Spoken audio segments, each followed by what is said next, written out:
ಓಂ ಶಾಂತಿ.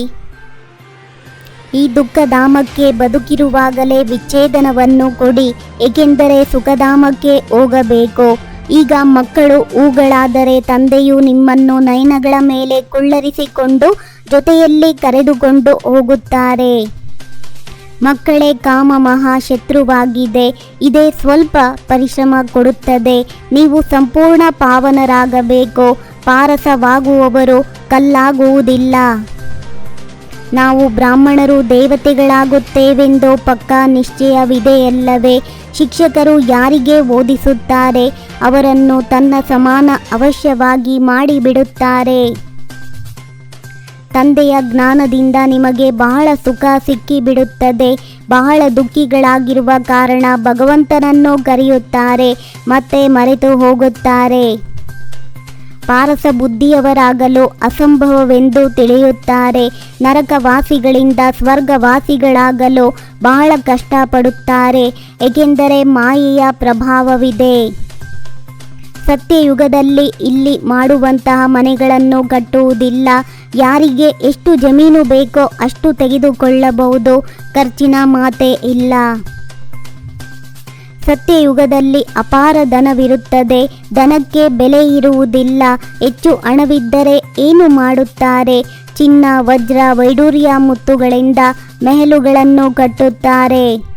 ಯಾರು ಸತ್ಯನಾರಾಯಣನ ಕಥೆಯನ್ನು ಕೇಳುತ್ತಾರೆಯೋ ಅವರೇ ಸ್ವರ್ಗಕ್ಕೆ ಹೋಗುತ್ತಾರೆ.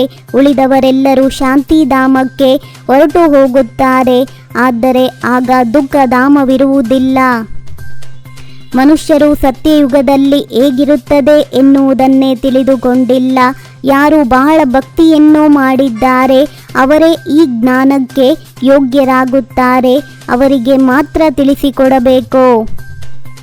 ಆತ್ಮ ಎಂದರೆ ಏನು ಹಾಗೂ ಪರಮಾತ್ಮನೆಂದರೆ ಯಾರು ಎಂದು ತಿಳಿದುಕೊಳ್ಳಲು ನಮಗೆ ಇಷ್ಟವಿಲ್ಲವೆಂದು ಹೇಳಿಬಿಡುತ್ತಾರೆ. ಇಂಥವರ ಜೊತೆಗೆ ಏಕೆ ಕಷ್ಟಪಡಬೇಕು? ನೀವಿಲ್ಲಿ ಕುಳಿತ ಕಡೆ ವಿಶ್ವದ ಮಾಲೀಕರಾಗಿ ಬಿಡುತ್ತೀರಿ ಅಂದಾಗ ಹೇಗಾದರೂ ಮಾಡಿ ತಂದೆಯನ್ನು ನೆನಪು ಮಾಡಬೇಕು. ಇಲ್ಲಿ ಹಠಯೋಗ ಮಾಡುವ, ಆಸನ ಮಾಡುವ ಅವಶ್ಯಕತೆ ಇಲ್ಲ. ಸೇವಾದಾರಿ ಮಕ್ಕಳನ್ನು ತಂದೆಯು ಬಹಳ ಪ್ರೀತಿ ಮಾಡುತ್ತಾರೆ. ನಾವು ಅತಿ ಪ್ರಿಯ ತಂದೆಗೆ ಮಕ್ಕಳಾಗಿದ್ದೇವೆಂದು ನೆನಪು ಮಾಡಿ. ಬೆಣ್ಣೆಯಲ್ಲಿ ಕೂದಲು ತೆಗೆದಂತೆ ನಿಮಗೆ ಆಸ್ತಿಯೂ ಸಿಗುತ್ತದೆ. ಸೆಕೆಂಡಿನಲ್ಲಿ ಜೀವನ್ಮುಕ್ತಿ. ಯಾರು ಮೊದಲಿರುತ್ತಾರೆ ನಂತರ ಅವರೇ ಕೊನೆಯಲ್ಲಿ ಬರುತ್ತಾರೆ.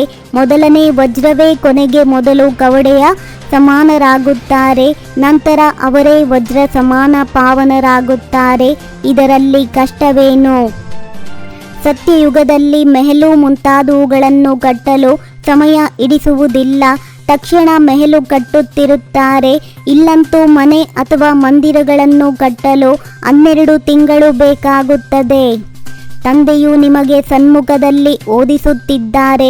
ಮುಂದೆ ಹೋದಂತೆ ಇನ್ನೂ ಆಕರ್ಷಣೆಯಾಗುತ್ತಾ ಹೋಗುತ್ತದೆ. ಈ ವಿಘ್ನಗಳು ನಾಟಕದನುಸಾರ ಬೀಳುತ್ತಲೇ ಬರುತ್ತದೆ.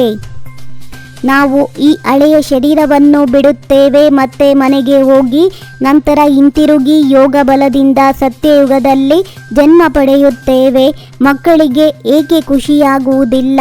ಏಕೆ ವಿಚಾರ ನಡೆಯುವುದಿಲ್ಲ?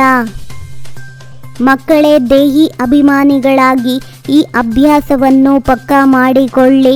ತಮ್ಮನ್ನು ಆತ್ಮನೆಂದು ತಿಳಿದು ತಂದೆಯಿಂದ ಓದುತ್ತಿದ್ದರೆ ನಿಮ್ಮ ಹಡಗು ಪಾರಾಗಿ ಬಿಡುತ್ತದೆ. ನೀವು ಶಿವಾಲಯದಲ್ಲಿ ಹೋಗಿಬಿಡುತ್ತೀರಿ.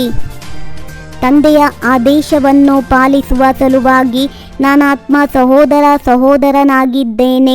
ಭ್ರುಕುಟಿಯ ಮಧ್ಯದಲ್ಲಿ ನನ್ನ ನಿವಾಸವಿದೆ. ನಾವು ಬೇಹದ್ದಿನ ತಂದೆಗೆ ಮಕ್ಕಳಾಗಿದ್ದೇವೆ. ಈ ಸ್ಮೃತಿಯಲ್ಲಿರಬೇಕು. ಧರ್ಮರಾಜನ ಶಿಕ್ಷೆಯಿಂದ ಬಿಡುಗಡೆಯಾಗಲು ತಮ್ಮೆಲ್ಲ ಲೆಕ್ಕಾಚಾರಗಳನ್ನು ಸಮಾಪ್ತಿ ಮಾಡಿಕೊಳ್ಳಬೇಕು. ಮಾಯೆಯನ್ನು ವಶಪಡಿಸಿಕೊಳ್ಳುವ ಯಾವ ಮಂತ್ರವೂ ಸಿಕ್ಕಿದೆ ಅದನ್ನು ನೆನಪಿಟ್ಟುಕೊಂಡು ಸತೋಪ್ರಧಾನರಾಗಬೇಕು. ಬಿಂದು ರೂಪದಲ್ಲಿ ಸ್ಥಿತರಾಗಿ ಬೇರೆಯವರಿಗೆ ಡ್ರಾಮಾದ ಬಿಂದುವಿನ ಸ್ಮೃತಿಯನ್ನು ತರಿಸುವಂತಹ ವಿಘ್ನ ವಿನಾಶಕ ಭವ. ಆಶೀರ್ವಾದವನ್ನು ಪಡೆಯಿರಿ, ಆಶೀರ್ವಾದವನ್ನು ಕೊಡಿ. ಆಗ ಬಹಳ ಶೀಘ್ರವಾಗಿ ಮಾಯಾಜೀತರಾಗಿ ಬಿಡುವಿರಿ. ಓಂ ಶಾಂತಿ.